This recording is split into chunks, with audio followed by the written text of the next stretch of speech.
Futebolaço, eu sou o Dieguinho, tá entrando no ar o segundo vídeo do dia, como sempre recheado de informações, ó. Dedão no like que o vídeo tá bem importante, se inscreve aí no canal se for novo, ativa o sininho das notificações.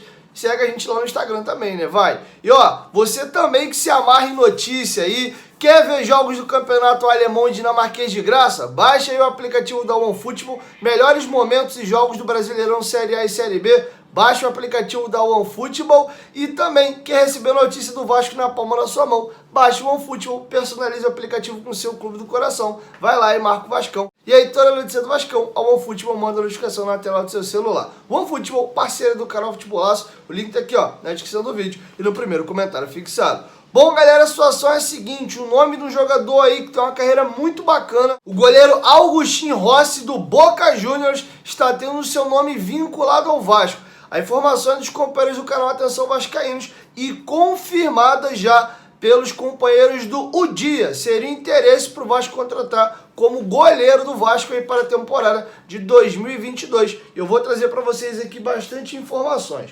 O Vasco começou a mapear o mercado pensando na montagem do elenco para a temporada de 2023.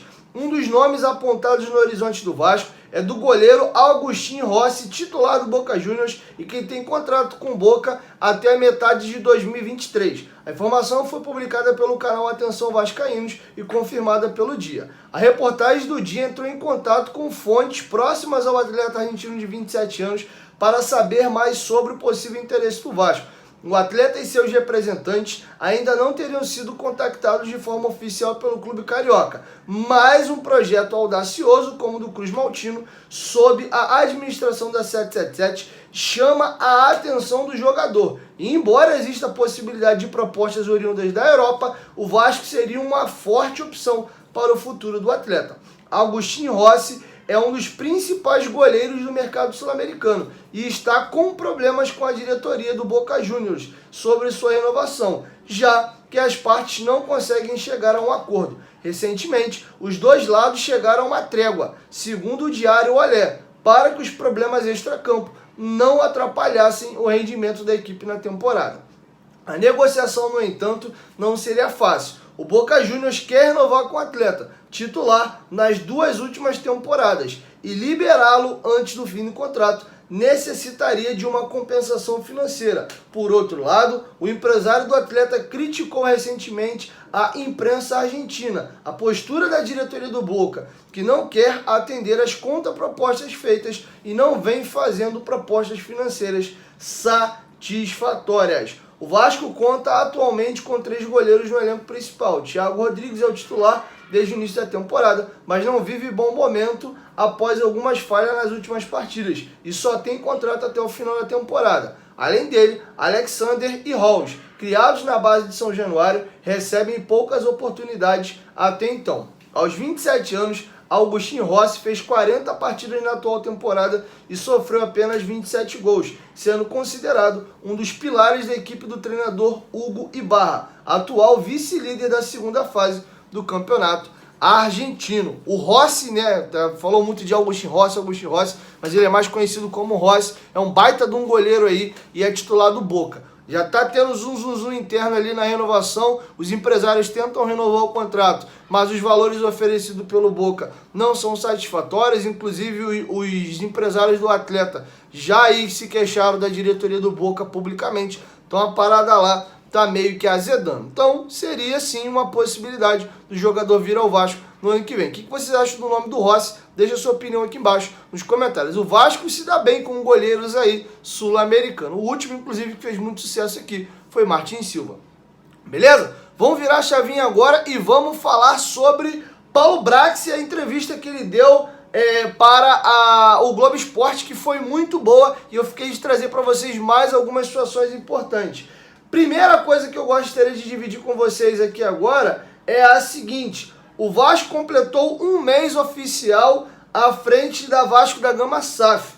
Com a janela fechada, não foi possível ir ao mercado, o que tem sido possível fazer para ajudar o Vasco no acesso e como tem sido esse início. E também quais foram as primeiras impressões quando ele chega ao Vasco da Gama. Então, Paulo Brax vai explicar essa situação de mercado da bola do Vasco e que deu para ser feito quando ele chegou, lembrando que quem fez a janela anterior foi o Carlos Brasil, com os recursos que o Vasco podia fazer. Veio Bruno Tubarão, Alex Teixeira, Matheus Ribeiro do Avaí e o Fábio Gomes do Atlético Mineiro. Então, o Paulo Brax vai explicar essas duas situações. Na verdade, fisicamente estou no Vasco desde 13 de agosto, no jogo contra Tombense, na 24ª rodada.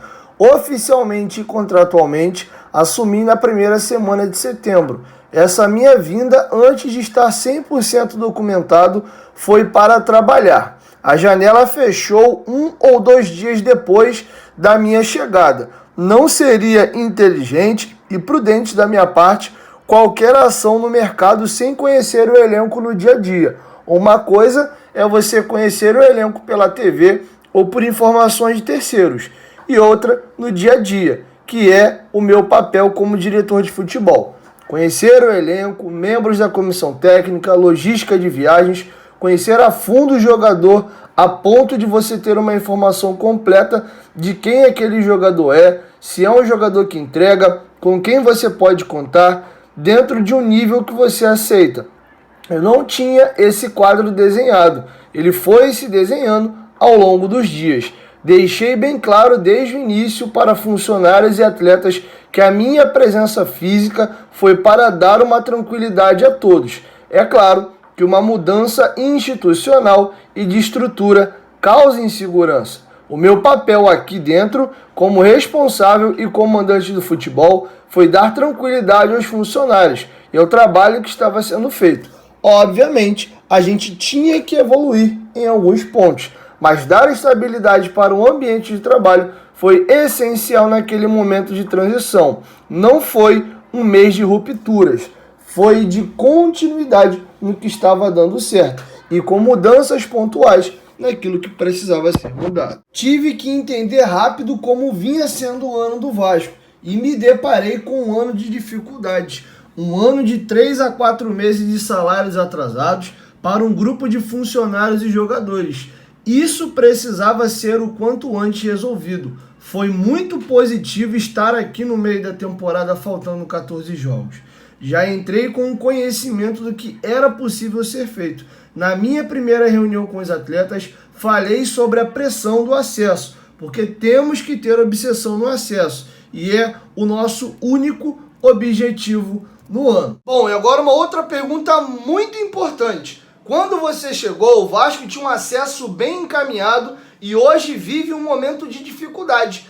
Quais as principais diferenças entre os dois momentos? O Paulo Brax vai explicar essa situação. O momento onde ele chega, o Vasco estava bem tranquilo no campeonato, tinha uma gordura grande, não tinha ainda os 10 pontos, já tinha um pouco menos, mas estava tranquilo. E agora chegou a ver a distância derreter para 1 ponto e voltou agora a ser de 3 pontos. Com vocês, o Paulo Brax explicando a balança desses dois momentos. Acesso encaminhado, na verdade, nunca teve. Para quem conhece a Série B, é uma competição imprevisível. É meu 3º ano na Série B. É uma competição que, se você tira o Cruzeiro, que disparou em seu 3º ano seguido na Série B, todos os outros clubes enfrentam uma situação semelhante. Em 2 ou 3 rodadas, você pode sair de uma briga contra rebaixamento e se aproximar do G4.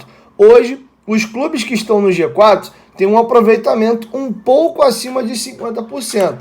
Temos 52%. Isso significa, numa matemática simples, vencer em casa e perder fora. A Série B é equilibrada e isso está se refletindo nessa reta final. Acredito que o Vasco, mesmo com as dificuldades, tem feito uma competição estável. Está na maior parte da competição dentro do G4. Hoje estamos em um momento em que a atenção está redobrada. Não há relaxamento. O foco é total. Trabalho muito para dentro. É a primeira entrevista que estou dando desde que cheguei. Esse silêncio é proposital. É um trabalho incessante aqui dentro, de 24 horas e 7 dias por semana para que a gente consiga nosso objetivo. É natural que eu tenha outras pautas aqui dentro. Não posso só ficar focado no jogo de sábado. A minha pasta é mais ampla, mas o foco de todos é conseguir esse objetivo maior, que é voltar para a primeira divisão. Isso não abrirá apenas uma porta, abrirá um portão para o clube em relação a outras áreas e tamanhos de plataformas. Isso envolve uma série de questões que vão girar em torno de um clube do tamanho do Vasco e estão suspensas nesse ano por conta da Série B. Temos que manter esse foco total nesses 5 jogos que faltam para abrirmos esse portão. Bom, galera, para finalizar, muita gente tem dúvida, quer tentar entender como é que funciona esse novo modelo. O Vasco faz parte de uma holding, onde existe o Vasco, Genoa, o Standard de Liège. Agora eles fecharam também uma parceria lá com o Melbourne Victory da Austrália, tem o Red Star da França também, uma participação menor no Sevilha. O Vasco tem o seu diretor executivo de futebol, cada equipe dessa tem, acima deles tem um diretor esportivo, que é o Johannes Sport, que todos esses diretores executivos desses clubes se reportam diretamente a ele. Mas como é que é a parte financeira? O Vasco tem o CEO da SAF, que é o Luiz Melo, tem o Don Drashfield, que foi contratado pela 777, vindo do Grupo City. Então ele vai explicar quem reporta com quem, como é que é esse dia a dia e como é que funciona essas mudanças aí do modelo antigo para esse modelo novo. Então a galera que está tentando entender, se familiarizar aí com o novo modelo, é importante prestar atenção nisso aqui. E assim a gente encerra esse vídeo. O Josh Wander, ao efetivar a compra do Vasco, disse que acreditava no acesso, mas ele não interferia no projeto da 777 para o Vasco a longo prazo. Mas para você, como diretor esportivo da Vasco SAF, o quão fundamental é o acesso nesse ano? E aí, para finalizar, como funciona essa interação com o grupo da 777 no dia a dia? O Josh é dono de 70% do clube. Ele tem outros investimentos e é dono de outros clubes no mundo. Inclusive, estamos dentro das pautas do grupo. Tenho 3 ou 4 reuniões por semana para tratar sobre isso. A minha interação com o Genoa da Itália, o Red Star da França e o Standard de Liège da Bélgica é quase diária. E, obviamente, eles também têm o enfoque, o investimento. Mas para mim, Paulo Brax, como diretor esportivo do Vasco da Gama, o projeto é desportivo. E o Vasco tem que estar na Série A. E não vou mitigar esse objetivo em nenhum dia, mesmo tendo assumido há um mês. Meu trabalho é voltar com o Vasco para a primeira divisão. E que esse ano seja o último acesso do Vasco. O Vasco não vai cair mais. Então, meu projeto é desportivo, dentro de um grupo grande. O Vasco é a maior camisa do grupo da 777, com todo respeito aos meus colegas do grupo. Meu projeto é o futebol e não penso em outro projeto que não seja a Série A partir de 2023. É importante falar sobre isso, porque é novo. E tudo que é novo gera desconhecimento. No universo de clubes grandes do futebol brasileiro, temos Vasco, Botafogo e Cruzeiro de camisas pesadas que se tornaram SAF. A nossa estrutura é diferente da Cruzeiro e Botafogo. Eu sou o responsável pelo futebol do Vasco. O futebol do Vasco hoje tem um comandante que sou eu. Eu me reporto ao diretor esportivo do grupo, que é o Johannes Sport. Ele é meu chefe. Um alemão que trabalhou no Hamburgo, no Hoffenheim, no Vitesse, no Genoa e no Red Bull. É para ele que eu me reporto sobre futebol. Sobre outras pastas, como a questão financeira, existe o CEO da SAF, que é o Luiz Melo. Obviamente, ele me dá o suporte. Não está diariamente no CT, mas vem sempre. Estamos sempre nos falando. Todas as pastas administrativas estão com o Melo, que se reporta ao CEO do grupo, que é o Don Drashfield, que era do Grupo City e é o CEO do grupo da 777. Então, dentro da estrutura do futebol do Vasco, eles não estão no dia a dia. Isso é nosso. Eles têm visitas esporádicas ao Brasil. Tenho 3 reuniões semanais fixas com eles, além das reuniões que preciso ter com os diretores esportivos de outros clubes do grupo. Nessas discutimos questões do grupo. Algumas questões pertinentes ao Genoa podem ser pertinentes ao Vasco. E temos promovido essa troca de experiências. O coordenador de análise de mercado do Genoa, por exemplo, está aqui conosco há alguns dias e ficará conosco até o final da Série B. Bom, galera, é isso. Essas eram as informações que eu tinha para trazer para vocês nesse vídeo. Vou mudar o horário do nosso cronograma do canal amanhã. Então, o primeiro vídeo do dia vai ao ar às 5 da manhã. Depois a gente vai ter um vídeo na hora do almoço ali, meio-dia, porque o jogo amanhã é mais cedo. A bola rola aí 6h30 da noite. Então, às 8h30 da noite, logo assim que acaba a partida, 8h30, 9 horas, o tempo de eu gravar o pós-jogo, eu chego aí com o nosso pós-jogo do canal, beleza? 1, 2, 3, futebolaço, tamo junto, família. E amanhã cedinho, às 5 horas da manhã, o Diego em volta. Valeu, fui!